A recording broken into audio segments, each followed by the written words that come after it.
What the duck is up, everyone? Thanks for joining for another episode. As always, with my co-host Garrett. Hey guys. And this weekend, or at least by the time you're hearing this, would be last weekend. It is the Glicked weekend experience, double feature of Gladiator 2 and Wicked. But we're gonna talk about Wicked first, actually. Dude, I feel like the movie theaters are doing this on purpose at this point. Like just two drastically different movies, but both big in their own right. Mhm. You know? Nothing will ever top Barbenheimer. I don't think so. Do you think there will be a movie double feature that'll ever top Barbenheimer? I don't think so.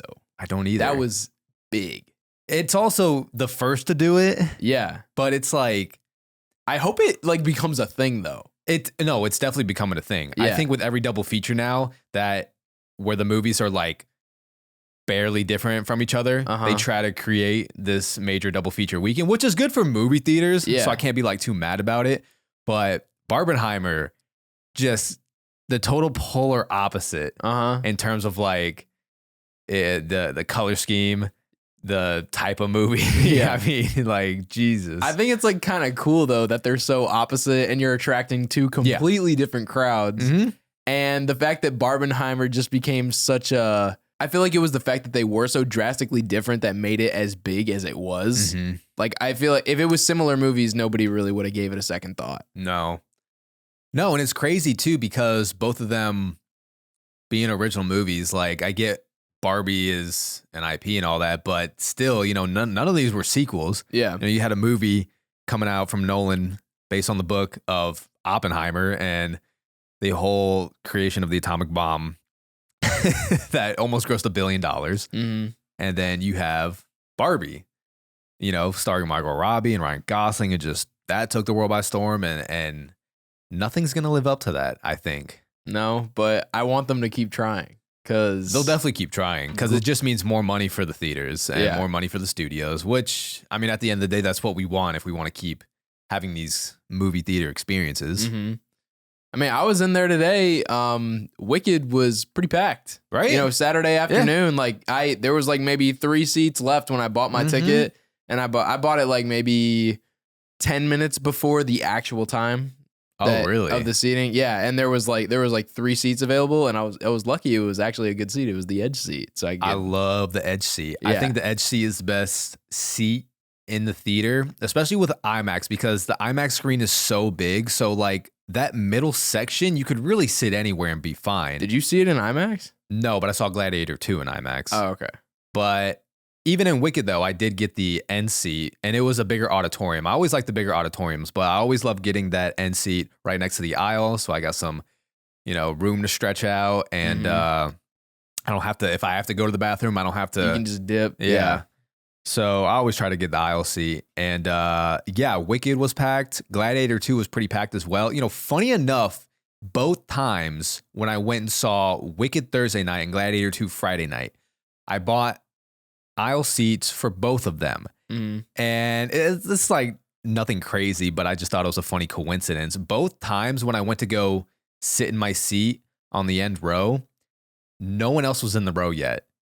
No one else. And that happened for both. And then big crowds came in. I think like I was the last seat available. And then like a big group of friends bought the whole row for each showing. Oh my because God. each time I showed up for their movies, there was no one else in the row.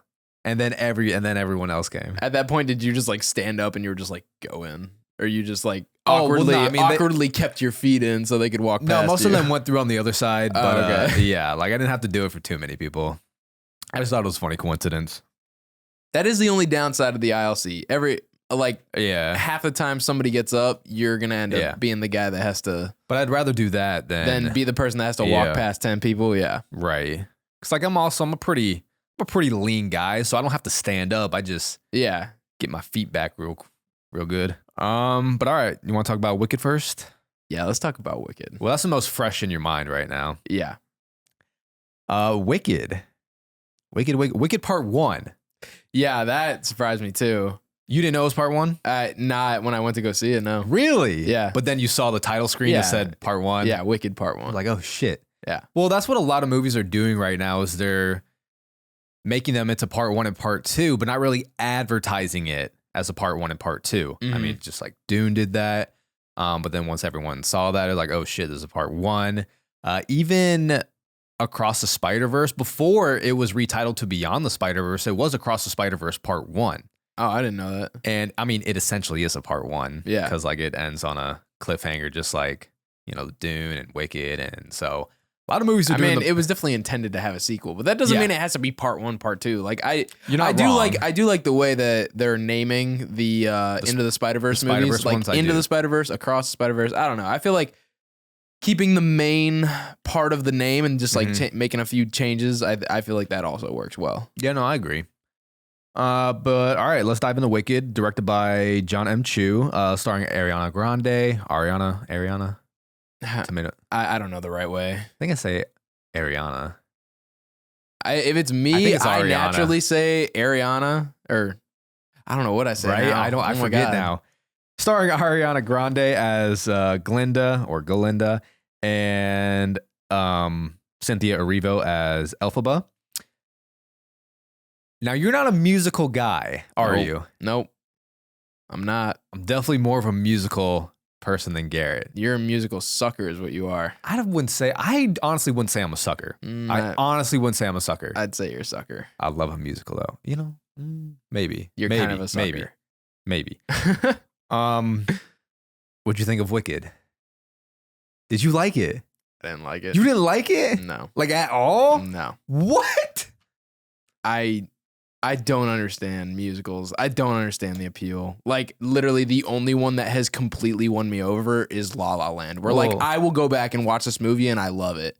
That is the only one that's ever done. La La Land's the greatest movie of all time, so I can't blame you for that. But like whenever I watch a musical, it's like, sure, I can appreciate this. I can appreciate that. Like I understand how much work and whatnot goes into this, but it is not for me. I don't like it. You're not a theater boy. No, I didn't think everything's just so over exaggerated. It's not how normal people behave. It throws me. It throws me off. That's what I don't like. It's what I don't like. It's literally the groundwork of musicals. I understand that, but I don't like it. I don't. Wow. I really liked it. I know you did. I know. I saw your post. You act like I don't have social media. I know you try to keep your opinions to yourself, but I saw that you liked this movie. No, I really did. I thought Ariana Grande and Cynthia Erivo were fantastic. I thought they had great chemistry. I really love a good musical. And it's funny because whenever I go see a musical, there's just like a gut feeling whether I'm going to like it or not based off of like how I'm enjoying the musical numbers. For instance, Tick, Tick, Boom with Andrew Garfield was a pretty popular musical that came out, in the last few years. And I didn't like it. It just didn't vibe with me. Okay. But like my favorite movie of all time is La La Land. I love a handful of other musicals. I love In the Heights. I love In the Heights, which also John M. Chu, same director, which kind of figures why I like Wicked as well. Clearly, I love the Disney musicals, like Nightmare Before Christmas, one of my favorite movies. So I'm definitely. I understand that Nightmare Before Christmas is a musical, but I feel like the fact that it's animated makes it a little different. Because it's not as real. Yes. Everything is supposed to be fantastical and not. Okay. We're going to dive into that in a little bit because it's not people. No, I know, but also we're going to get to that because in a minute. So hold that thought. But no, I really did enjoy the musical numbers. I thought the singing was fantastic. Yeah, I have no qualms with the singing. Everybody who was a part of this is incredibly talented. Yeah. They have great voices. Like, I think one of my favorites was actually the dance choreography that we see in the library. Okay. That was some of my favorite dance choreography. Do you have a least favorite song or like choreography? I don't know if I have a least favorite. Okay. At a certain point, they all blended together. I was just trying to I was trying to find something to like about this. And I was like, okay, this is actually kind of cool. Interesting. Dude, I'll keep going, but okay. I'll let you get your thoughts out. Right. So back to what you're saying about how you don't mind the musical numbers in, say, an animated movie because it's not real people. Yeah. And I think that has definitely been one of the biggest complaints about this movie is them trying to make it too realistic in a such a fantastical world, like with the washed out color palette, with the color grading, which was disappointing to me because this world is obviously a very colorful world. Very colorful. And I don't think it was colorful enough. Like I thought the color grading was piss poor. I don't know if that's something that you... Not even something that is on my radar when I watch a movie. Interesting. It's on my radar. Like, dude, when I go into it... I think your...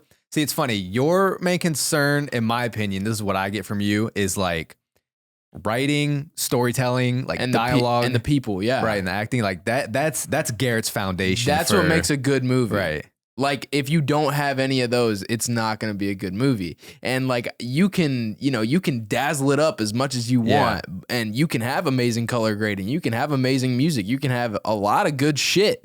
But if that is not held together properly, the movie's going to suck. It's going to suck. And, I go back to Amazing Spider-Man 2 a lot because there are so many things about that movie that I actually love. Like the costume design, great. The music is sick in that movie. You have great actors in that movie, but the writing and the storytelling is not there, which is why so many people hate on it so much. But there are a lot of great things about Amazing Spider-Man 2. Yeah, it's definitely the glue that holds everything together. And I get what you're saying because that obviously is the most important part about storytelling. Now, I think it's also very important from a visual standpoint for me with color grading, lighting, and telling a story that way, because movies are the medium for visual storytelling. You know, so like I said, that stuff is important. Yeah.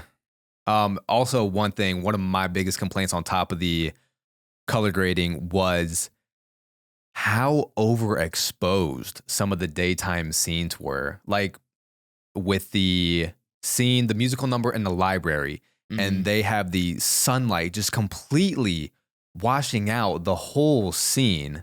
And it just was it was distracting to a point for me. Like way overexposed.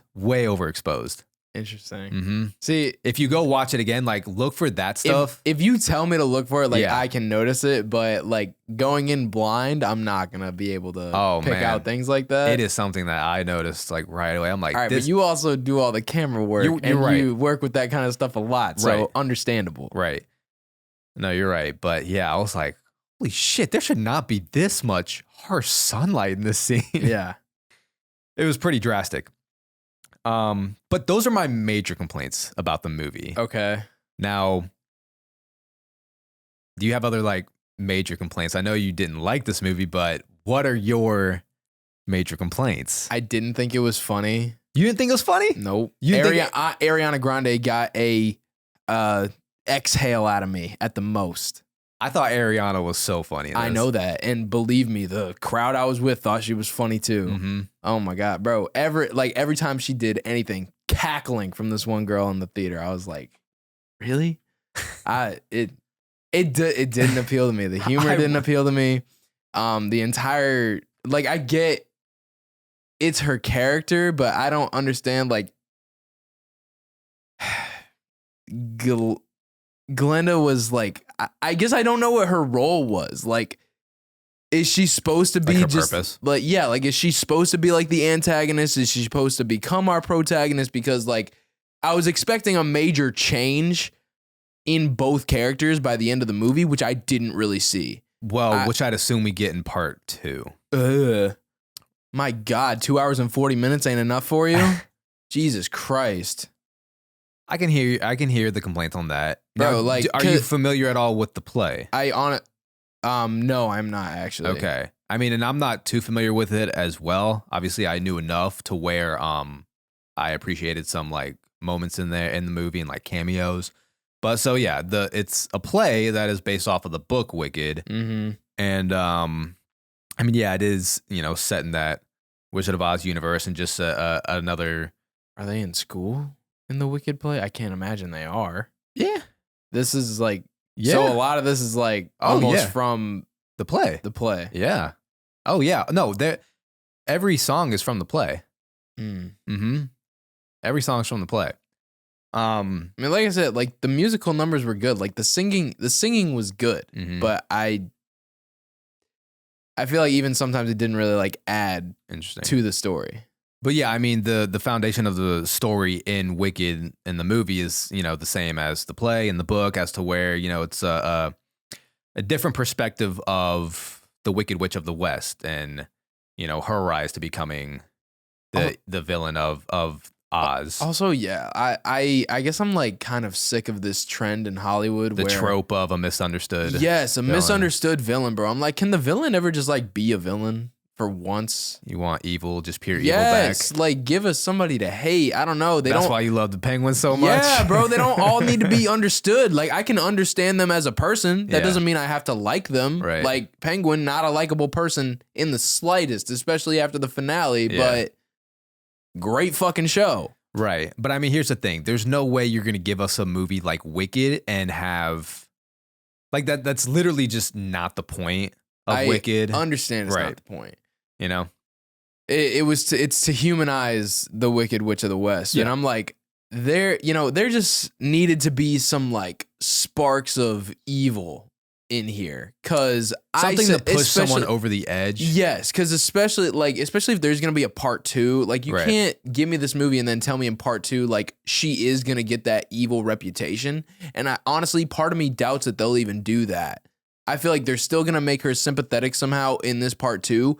But at the beginning of this movie, we literally see Glenda, her friend of all people, burn a pyre that is meant to look like the Wicked Witch of the West, and people cheering, the witch is dead, the witch is dead. And I don't see them making her that hateable in part 2. I agree, but I think there's also a theory, again, I'm not just familiar with the play, but I think there's a theory of like, she doesn't actually die, but they just, in order for... Of course. Yeah. What do you mean, of course? What else have I come to expect? Dude, I'm telling you, just like, I'm already not on board with the whole trope. Sympathizing a villain. I'm not a fan of that as it is currently. So the entire idea of this movie is not something that I was like excited for by any means. Well, and not to try to go down this road, but I mean, what were you thinking when they were going to give us like a woman antagonist? Like, clearly they're not going to make a woman antagonist who fits a lot of social issues in today's society. I was noticing a lot of that too watching this. And that's another thing I don't like about Hollywood is when you take social issues and you shove them down my throat. But that's what, again, I don't blame you for that, but it's just, I guess you're just not familiar with Wicked, because that's just literally what it is though. Don't need it. I don't need it. Well, Garrett doesn't need it. I mean, but I enjoyed it. I don't know. I think you can portray social issues in a much more realistic manner that actually, you know, where you can actually like feel for the characters instead of doing it this way. I don't know. I don't know, man. Interesting. Like, obviously, I'm not saying that those issues are not important, obviously, because they are, but I don't like how they portrayed it. Interesting. I didn't mind it. It's because I'm green, isn't it? Dude, I was thinking of that. I was thinking of that. It's literally what it is. Like, that one joke in The Grinch, like, summarizes this whole movie. Actually, yeah, you're right. It does. No, was it because there was a scene where... Wasn't there a scene where she says something, it's because I'm green?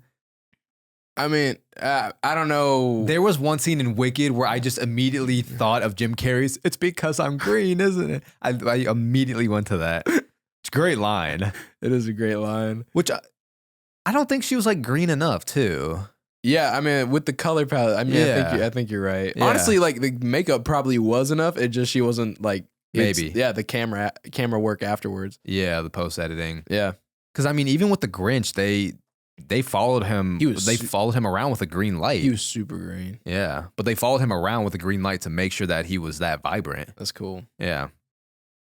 Yeah, honestly, now that you said it, like, I remember there were scenes like it's like reflecting off of him, so that makes a lot of sense. Yeah, but it looks good. It does, and that goes back to like creating worlds that Hollywood is obsessed with trying to make it feel realistic, like a real world, so that we can relate. But it's like, I don't think color has a lot to do with realistics, is it? Or I mean, all right, here, I'll let you finish your thought.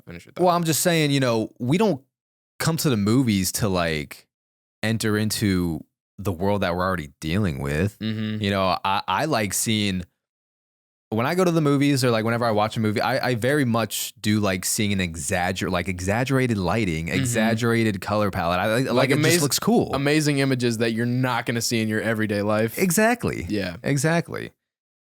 And I mean, sometimes you can see them in everyday life. It's not often, or it's not every day, but like, give me that exaggerated lighting that you see in movies like Suspiria, where it's just, no one does this fucking lighting in real life, but it looks so goddamn good. Because the director talked about that too, and how he wanted it to feel like a real place for people. I'm like, brother, this is a Wizard of Oz. Yeah, it needs to feel as fake as possible. Yeah, right.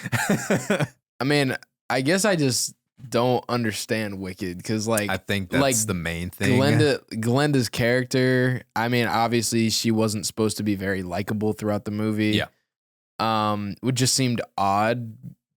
Like, bro, I'm going off Wizard of Oz. See, you can't do that. Like, you can't do that. That's, well, then what the fuck? This is a whole world based around Wizard of Oz. You're right, but it's a whole different thing. Like, the Wizard of Oz movie is based off of the Wizard of Oz book.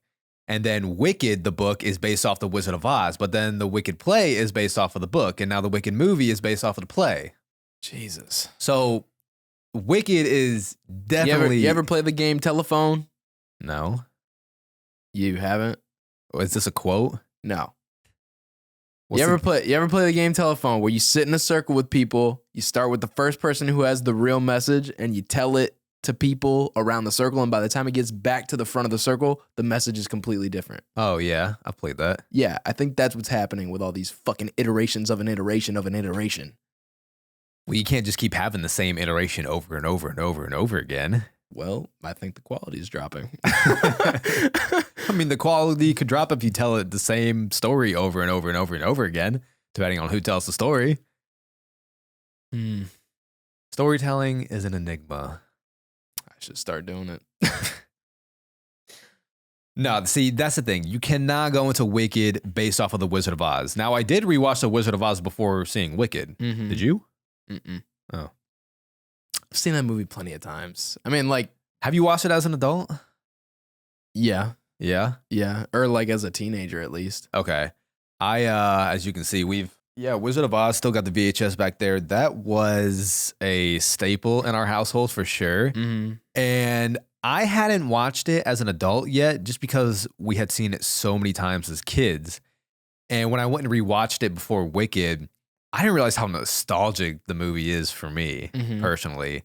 Like, when Dorothy started singing Over the Rainbow, I was like, yeah, I'm getting choked up a little. Yeah. No, honestly, it's funny. Like, I kind of forget that that's like from that movie. Yeah. And then, but the version I always think of is the Hawaiian. Yeah. With the ukulele. That's a damn good That's one. a good version too. Yeah. And I was playing that in the car. Really? Yeah. No, I went and rewatched Wizard of Oz, and I was listening to that song again, and like the whole Technicolor of it, which just looks beautiful. The sets are beautiful. Yeah, honestly, now that I'm looking at that right now, I forgot that like the whole magical part of Wizard of Oz was the color.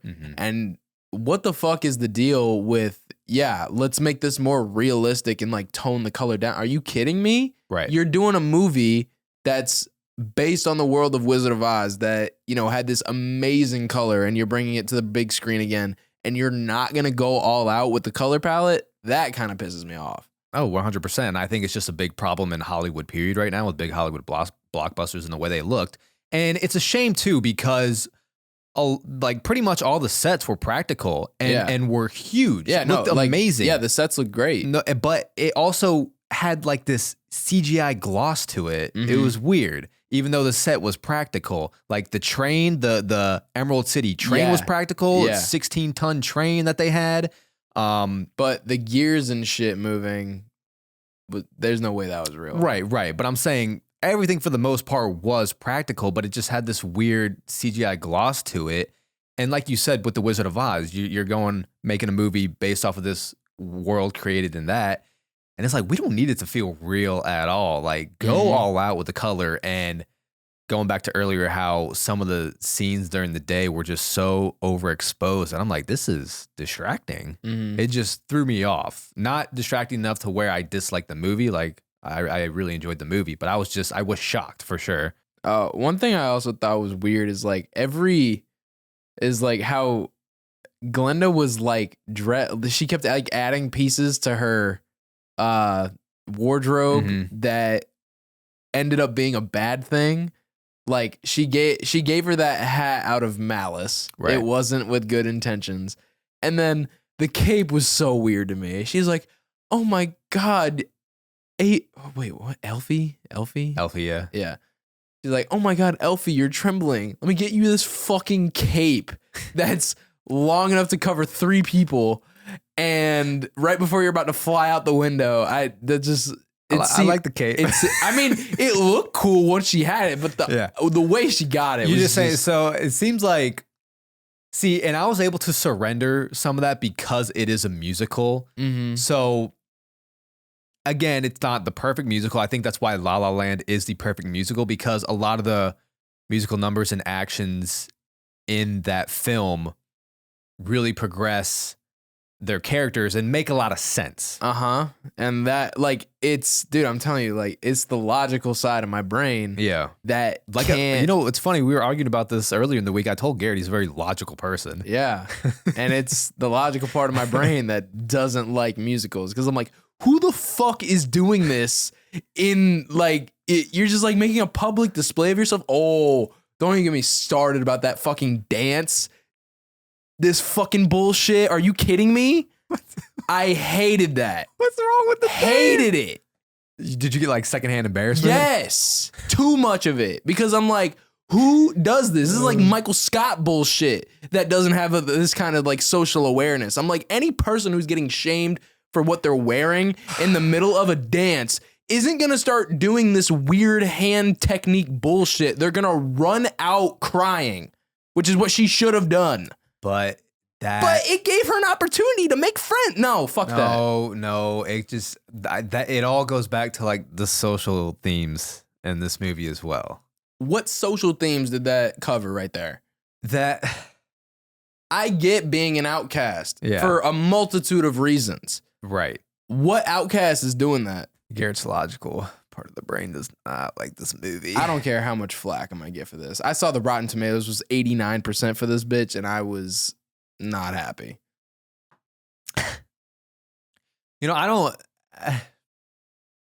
I've seen people dislike this movie, and I don't mind if you do. And if you look at the reviews, it goes 5-star all the way across the bar, and then like 4, 3, 2, and then 1.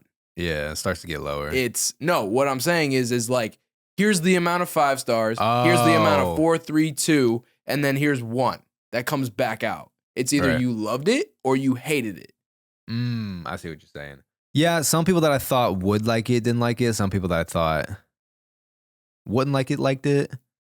So it's interesting. And and also back to the over-exaggerated stuff. Yeah. Like, bro, when you just have like a normal person and you make her skin green and then you have everybody reacting to her like a monster, they're like, oh my.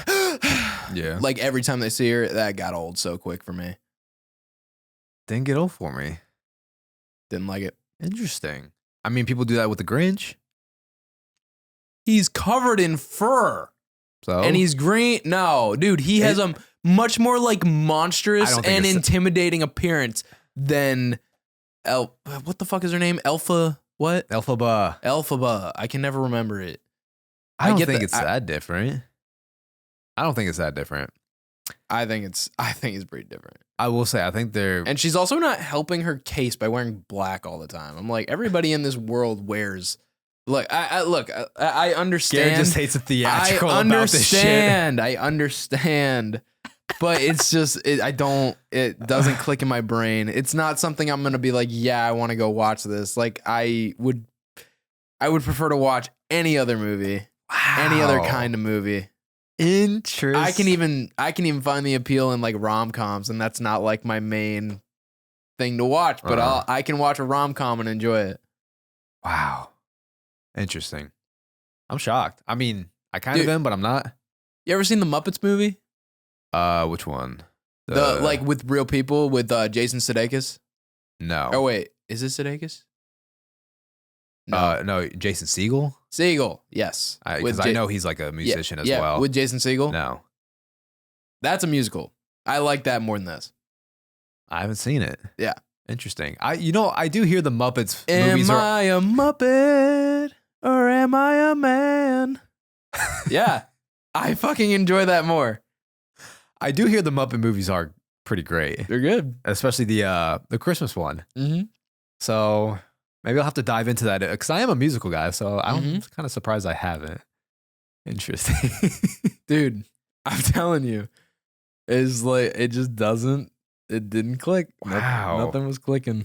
Here's what I'll say too. The story definitely needs to be fleshed out more, like we were saying. The motivations aren't the strongest. They probably didn't expand or give us like a strong enough theme with the subplot of like the animals being silenced and not. Yeah, that too. Yeah. I was like, why are we picking animals to hate? Well, because they need a good villain, or they need a common villain for the people to bring together. Great. You know what's funny? Here's what I picked up. So they said there was a drought, right? Because of the animals.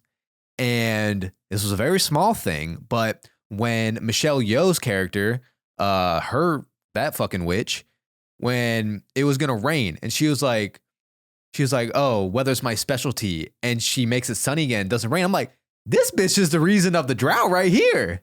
And she doesn't even know. She's fucking with weather. She's tampering weather. This is the evil one. Yeah. I don't know how long ago, the drought was, but maybe too long ago. Maybe. But I'm like, if these witches were fucking with the weather. Interesting theory. Yeah. Now we're going to blame it on the animals, the talking animals. Peter Dinklage was the professor. Yeah, I noticed that.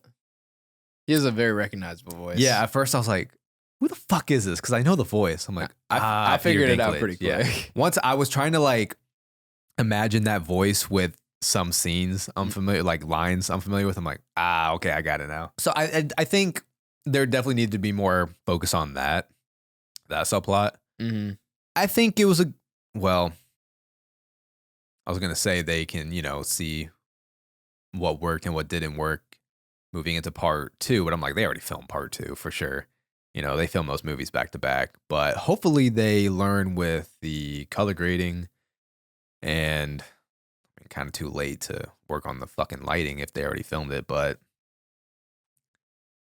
I enjoyed it though. Happy for you. Man, like, can we also talk about how long this movie was and it was so unnecessary? So, did you feel the time? Yes. I was checking my clock like every 20 minutes. I didn't feel the time. I'm noticing like a trend. The people that didn't like this movie, they felt the time. Mm-hmm. Anyone who enjoyed it I didn't feel the time. I thought it went by pretty quick. All right, I need to just stop talking to you about this movie. Well, no. We can't have a consensus on like anything. So why not? So what? We need that more on this fucking show. Dude, I walked out. I was like, I think I'm just done with musicals. Like, honestly, I walked out and I was like, I think I'm done with musicals. Don't think you're a musical guy. I'm not. At the end of the day. Unless somebody tells me like this one is different, or like you tell me like the story's different. See, but I don't even know if I could trust you. Because you walked out and you said you like this. What's wrong with that? A lot of other people are. I'm not saying there's anything wrong with it, but like I was like, like if I were to recommend a musical for you. Yeah. Right. I wonder if you'd like Tick, Tick, Boom, because that's a musical that I didn't like.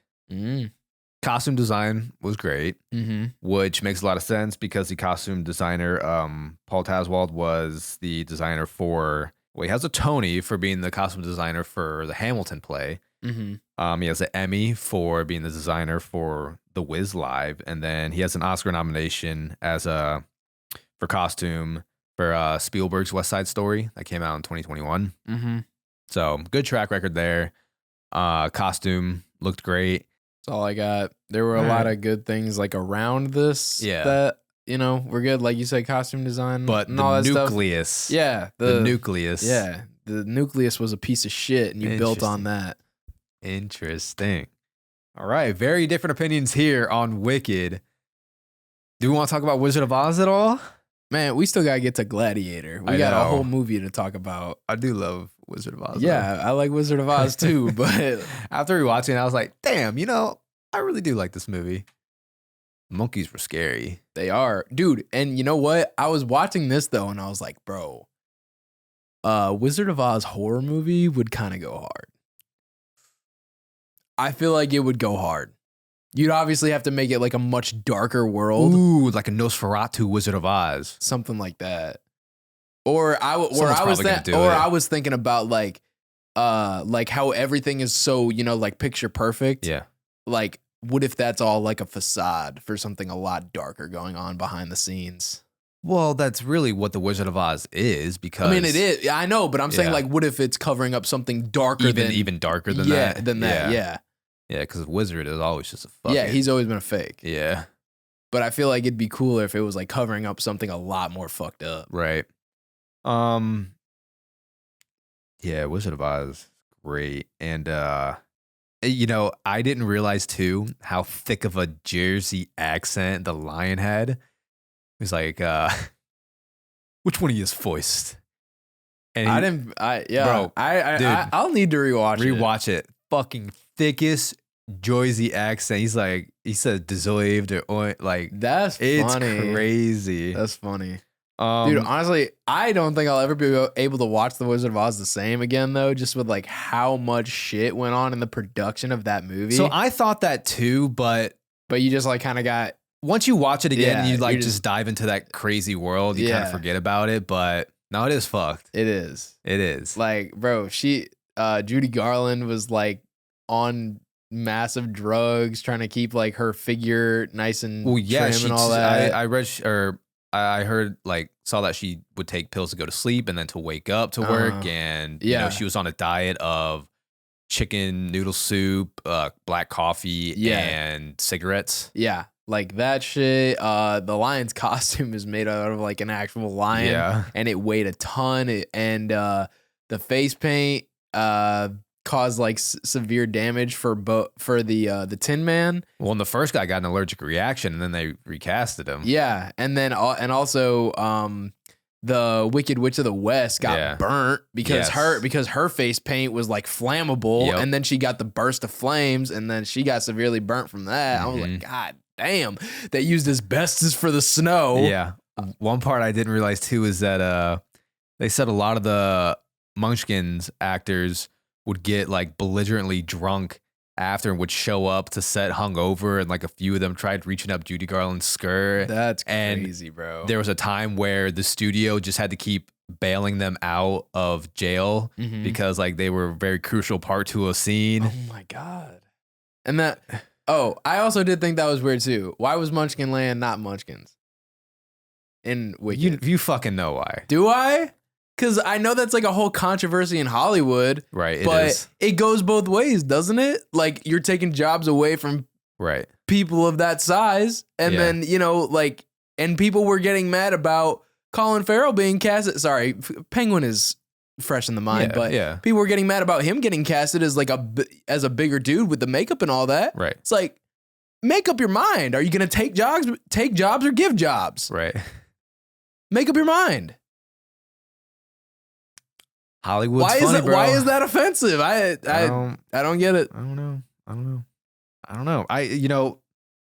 I think it's just a waste of time to try to understand Hollywood. I know. And I'm not gonna try, but it's just. Do you like the casting choices though? Did you like Ariana Grande as Glinda? Do you think that was the right casting choice? Because there were multiple people, there were multiple other actresses that did audition. I mean, for what they were going for, like I don't have a problem with the casting choices. The others that auditioned were Dove Cameron, Taylor Lauderman, Renee Rapp, and Amanda Seyfried auditioned for Glinda as well, which she can sing from Mamma Mia. Mm-hmm. And she's got her comedy bits as well, being in Mean Girls and Ted too. So she's done both. She's done comedy and musical. Could you have seen her as Glinda? I could, actually. You like that choice? Mm-hmm. Apparently Ariana auditioned 5 times though. And she'd been manifesting this role since she was like 10 years old. She went and saw Wicked, the play, at 10 years old with her grandmother, got to meet the actresses backstage and everything. And so she had been wanting to play this character, at least be in this movie adaptation of Wicked since she was 10 years old. So that's some good manifesting there. Well, I mean, you don't always get what you want, but I guess that's not the case for Ariana Grande. Ariana, whatever. I don't know which way. But Amanda Seyfried could have been. I mean, I think Amanda Seyfried would have been good. Yeah. But I didn't have a problem with any of the casting choices for this movie. So I thought the casting of the main leads were perfect. I did. Yeah. All right, Letterboxd score for you. Oh. 1 star. Wow. I'll do 1 star. It's above a half a star because of everything around the stuff that was good. Yeah. But yeah, like as far as my enjoyment, like a 1 star. Owen Hates Movies would love your review on this, your rating. Good. I know you don't know him, but he's another content creator. And he gave it 1.5 stars. Yeah. But he also has a tendency to like give a lot of movies poor scores. Like he rarely gives a movie 5 stars. Like I don't think he actually ever has. I don't know. I mean, his name is Owen Hates Movies. So that's but he also loves movies. Like he loves a lot of old movies, which, and I love old movies too. Mm-hmm. 1 star, yeah, because I gave it 4 stars. Good for you. All right, switching gears, moving to Gladiator 2, the sequel of Best Picture winner, Gladiator. Mm-hmm. Ridley Scott coming back to direct this sequel, starring Paul Mescal as our main lead. Is it Mescal or Mescal? I don't know. I've said Mescal. I said Mescal. Paul Mescal, just like flows. We're not good at names.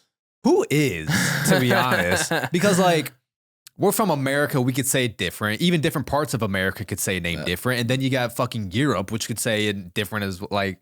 It's true. Fucking everything's made up. Anyways. All the words are made up. Damn, my voice is deep. That was deep. Yeah, probably because you're sick, bitch. You're right. Cool. Starring Denzel Washington as well. Joseph Quinn. Uh-huh. Oh, Pedro Pascal. Yeah. Yeah. Got some heavy hitters in here. Mm-hmm. That's for damn sure. Bringing back some of the original cast as well. Mm-hmm. Mm-hmm. Now, the first Gladiator is our dad's favorite movie of all time. Yeah. Apparently. Yeah. Whenever he decides he's a yes man. He likes to agree with whatever's going on in the conversation, but he has said that Gladiator is one of his favorites. I think that's the movie he's stuck to his guns the most on, is Gladiator being his favorite movie of all time. Yeah. It just cracks me up. No, but we have caught him watching that movie plenty of times. Yeah. Like if it's ever on TV and he scrolls past it, stays on that movie. Yeah, no, for sure. To be honest, I didn't remember jack shit about the first Gladiator. I don't remember as much as I thought I did. So I rewatched it right before going to see the second one. Russell Crowe. And Joaquin Phoenix as Commodus, because a lot of people have Commodus very high on the tier list when it came to villains, and I never really did, but that's just because I didn't really remember Commodus. But I remember him being just like like a person you could hate easily. Yeah. And I mean, rewatching it now, getting like a full sense, I definitely get. I get it. How fucking hateful he is. And hateable he is. That's what I mean. Hateable, yeah. What do you think on your rewatch of Gladiator? I liked it a lot. Yeah. I mean, like I remembered liking the movie a lot, and I would say it like held up to my previous, image I had of it in my head. Yeah. So it was very good. I enjoyed it too. I don't know about like my favorite of all time or anything like that. No. It's very epic. It's a very 2000s blockbuster. Yeah, like I'm not even sure if it would crack like top 10, but top 20 for sure. Of all time? What are you saying? Top what? Of what? Of like movies that I like. Really? You wouldn't say it's top 20? Of all time? Yeah, I'm just asking. I know you're like making a new question. All right. Maybe I'm not thinking about it. It's in a lot of people's top 10 movies of all time. Damn, but not for me. You made it sound so shocking though. Like I am shocked. Like I just fucking cursed you out or something. I don't know. I mean, I'm shocked because like I don't know. I feel like there's 10, 20 other movies that you like more, or maybe you don't. I don't know. Interesting. All right, forget I said it then. No, it's staying in. No, it's not in my top 20. That's for damn sure. Top 50? No. What? I would say it's in top 50 at least. Not for me. All right. Jesus. So I'm noticing. Like, I'll say that more confidently than top 20, but. So I'm noticing that it takes a lot for me to be invested in a movie that takes place in like the old Roman Empire. Uh-huh. It's like there's a lot of moving parts going on. I do like the political aspect of the Roman Empire, but like especially for Ridley Scott, who loves showcasing like the gore and the barbaric nature of the Roman Empire. It's like sometimes it just is like a little overplayed for me in the sense of like the Gladiator, but I get it. Like the movie's fucking called Gladiator. There's gonna be a lot of that shit. But I have noticed that it takes a lot for me to be able to get into a movie taking place in the Roman Empire. Mm-hmm. So just my thought. I think it makes it easier for me. For you? I mean, I love period. I love period pieces to begin with. So in the Roman Empire, like that's one of the most iconic periods there are. Right. So yeah, I have no problem like getting into that world. When that trend was going around, how often do you think of the Roman Empire? Not at all. No, me neither. But it's cool. No, it's cool. But I have a hard time believing people actually fucking thought about it like once or twice a week. It's a trend, bro. It's a trend. Relax. But did you see how many videos? You're saying none of those were fake? I'm not saying all of them were fake, but like a decent amount of them were fake. I bet a lot of people in Italy think about it. Probably. Yeah. Yeah. But nah, I'm over here. You walk past the Parthenon, you might think about it. That's true. Just like the lady we interviewed in Those About to Die show. Mm-hmm. She lived in Italy. Yeah. Or currently still does. So she's like, yeah, I think about it all the time. Uh-huh. But if you're in fucking Florida, yeah, you don't think about it. No. Gladiator 2. Safe to say you enjoyed it more than Wicked. I did. And it's safe to say I did not. Yeah, you weirdo. So what'd you like about Gladiator 2? I liked how I didn't even know this was a continuation of Lucius's story. I didn't know that. To be honest, I didn't either. I don't know how I didn't, but I didn't either. Yeah, no, like I said, bro, I don't watch trailers. I go into shit blind and I love it.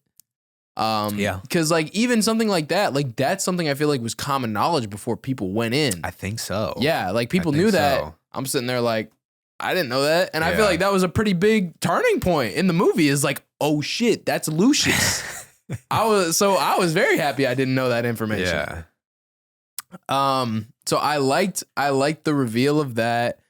I liked Pedro Pascal's character. Honestly, I feel like the main three actors that were a part of this movie, I think they all did a great job. I liked Paul Mescal. I liked Pedro Pascal. Yeah. I was like, I was making sure I didn't say the same word for a second there. Yeah. And shit, what's Denzel? No. What? Oh shit, no. You're thinking of Joseph Quinn? Yeah, I liked Joseph Quinn as the villain too. I thought that was interesting. The twin emperors. I didn't even know that was a thing. I didn't. But like, I mean, I guess it doesn't really need an explanation. But I'm like, how the fuck did they even get into power? That's what I was questioning too. Yeah, I was like, because clearly they had to have like some kind of like royal bloodline somewhere that they managed to work their way into the throne. Yeah. So I was a little confused about that, but it was too. never explained. It was never explained, but I don't think they used Pedro Pascal's character enough either. No, I don't think they did either. Mm-hmm. He honestly kind of just served his role as more like the husband, and that was about it. Yeah, but see, and it's funny you say that you don't watch any trailers and you like to go in blind. See, and watching the trailer for me, I thought Pedro was going to play a more like a major he role. plays a crucial part, don't get me wrong, but I thought he was more screen time. Yes, I thought he was going to have more screen time. Speaking of screen time, there was an actress who her screen time got completely cut for the whole movie, which was the actress from Moon Knight, the main actress in Moon Knight, May Calamari. Yeah.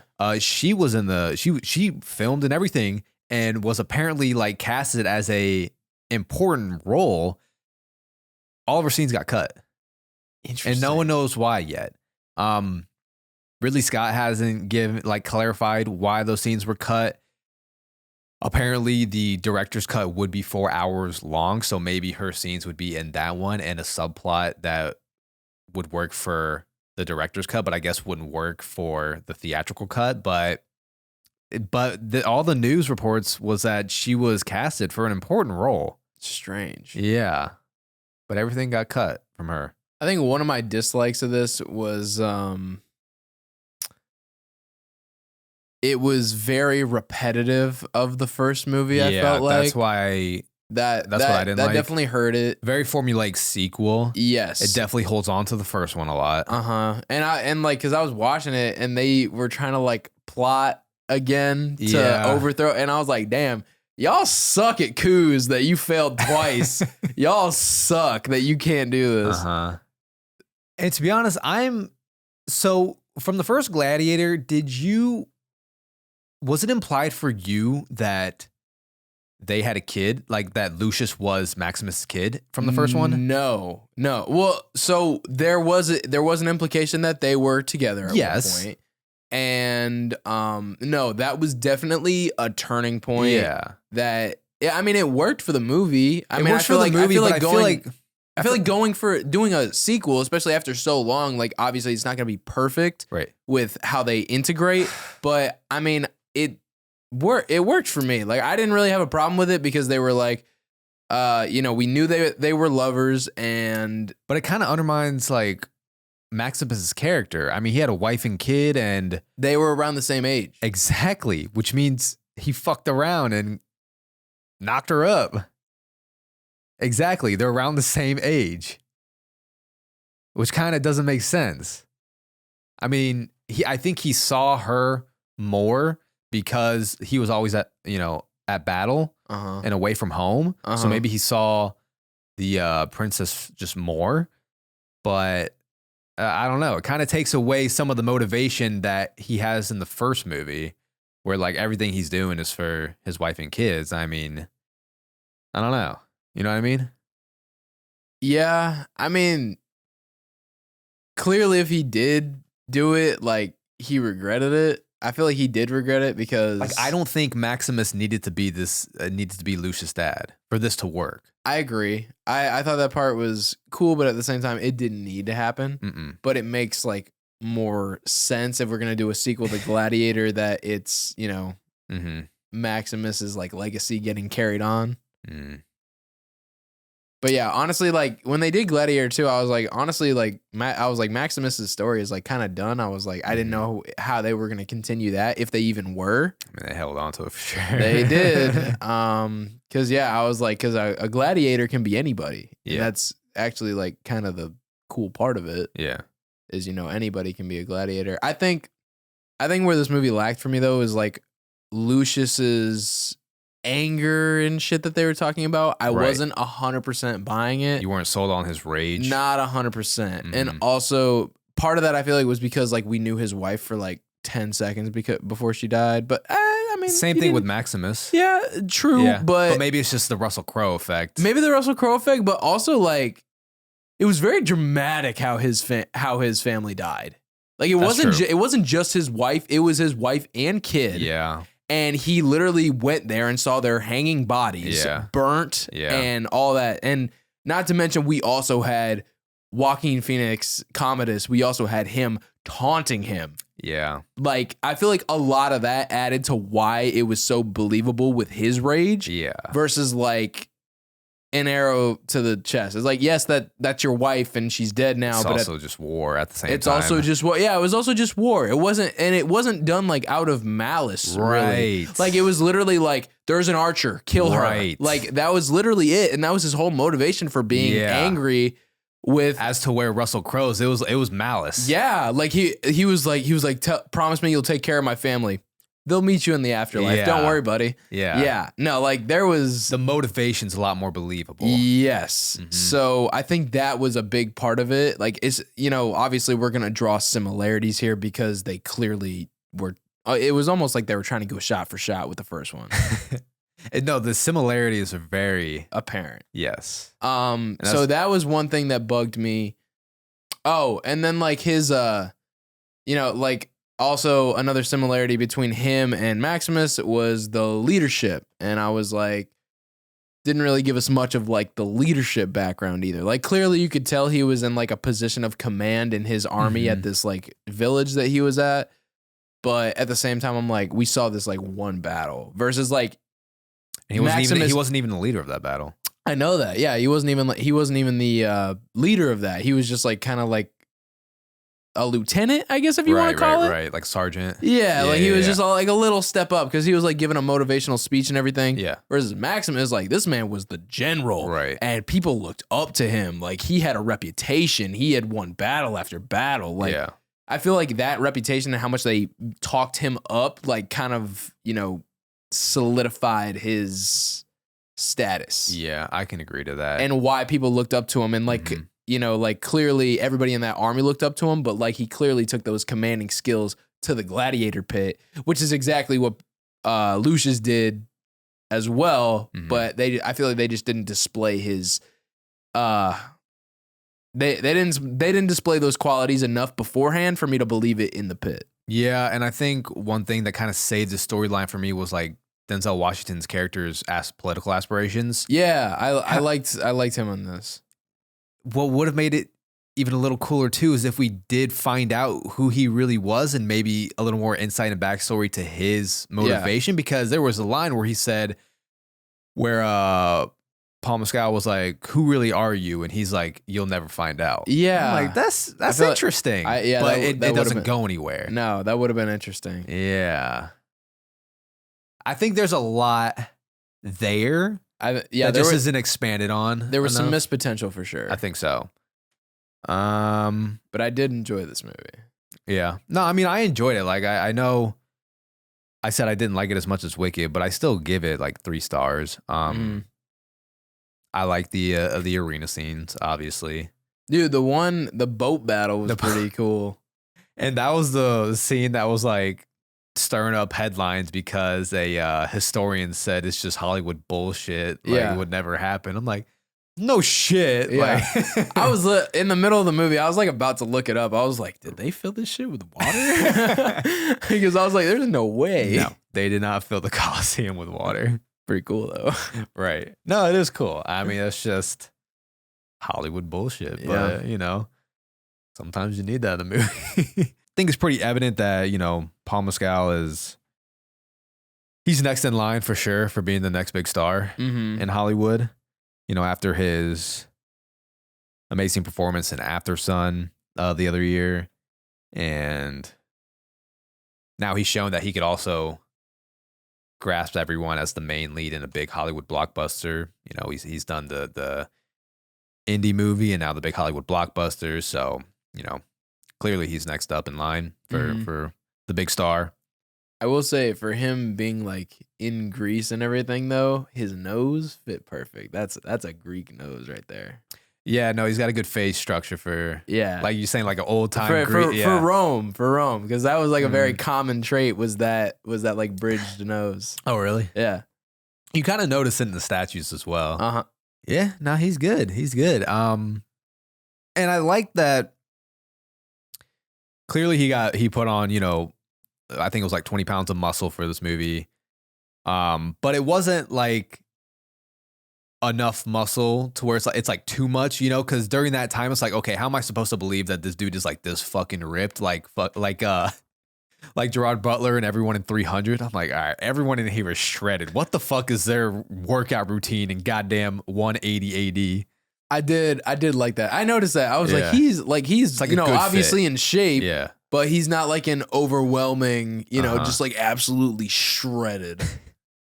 Because yeah, like who would be like that in that time period? Yeah, it's hard enough to get like that these days. Yeah. I mean, I don't really have too much to say besides that. Like, I enjoyed it. I don't think it was a perfect sequel. I don't think it was an amazing sequel, but I think a lot of people who enjoyed the original will like it. Like, I could see Dad fucking loving this movie. Yeah. You know?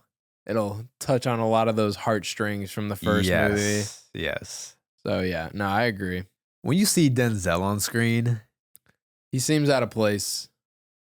Just because it's Denzel talking the way he always does. Yeah, I was honestly like, when he first showed up on screen, I was like, is he gonna have an accent? Yeah. And he started talking like Denzel, and I was like, what the fuck? I think it's always just Denzel in his movies, but he's still so good at acting to where you kind of put that aside. Like, I'm still so invested because I just love the way he's able to scheme in this movie, and like it's fucking Denzel Washington. His character was interesting, yeah, for sure. But no, he doesn't really ever switch up like accents. No, he doesn't. He's so good though. But a lot of people were saying that he was going to get another Oscar nomination for like Best Supporting Actor. I'm like, I like him, but yeah, I don't know about all that. But I don't think this was like Oscar worthy for me. No. Like, I think this is just like a nice blockbuster movie. Yeah. Yeah. I think it is. Like, it's good, but I didn't see like a generational performance from anybody. Yeah, no. Not even Paul? I wouldn't even say that's a no, because I would say even After Sun would be a little more generational performance-wise. Yeah. You know? I wouldn't say generational. Because, like, I feel like, too, when it comes to the big Hollywood blockbusters, like our main lead, and I'm thinking back to the original Gladiator with Russell Crowe, is, I'm not going to say they're all one-dimensional, but they can be one-dimensional. Like, his main emotion in this movie is just, like, anger and revenge. Rage. Yeah. Yeah. You know? Other than that, I mean, that's the emotion that's going to keep this story interesting. Mm-hmm. Yeah, there's not more than that, in my opinion. Yeah, I think performances are definitely a little bit more interesting and impressive when you can show a vast range of emotions throughout the movie. So yeah, I agree. I'm like, I wasn't really seeing anything that was like best supporting actor or anything, or best, you know, Oscar worthy in this. Right. Yeah, if anything, I think Joseph Quinn kind of showed the most range of emotions. I honestly did like Joseph Quinn's character. Mm-hmm. He was pretty cool. Yeah. But overall, it's an enjoyable movie. I think if you enjoyed the first one, I think you'll enjoy this one. Mm-hmm. So there's our Glicked double feature, Gladiator 2 and Wicked. Garrett was a fan of Gladiator more than Wicked, and I was more of a fan of Wicked than Gladiator 2. Not something you usually see on our episodes. Nope. But that's how the dice rolled this time. I'm a theater boy, I'm a musical boy, and Garrett is not. No, I am not. He's a toxic, masculine gladiator boy. Yep, that's me. All right. Well, either way, whatever you think of these movies, I think it is a great time to be at the movie theaters. We have Moana 2 coming out as well for Thanksgiving weekend. The movie theaters, I feel like, are just going to be popping off. You got Thanksgiving break coming. So go ahead and get your Glicked on. I always love when, you know, just crowds of people are coming into the theaters to see different movies. I think it's great. Be nice to your movie theater employees, please. Yeah. Do not sing along in Wicked. Did you have anyone sing along for you in Wicked? No. That's good. Yeah. Because a lot of people have been experiencing that. I would have been pissed. I know you especially. I would have been pissed. I might have walked out if that started happening. Honestly.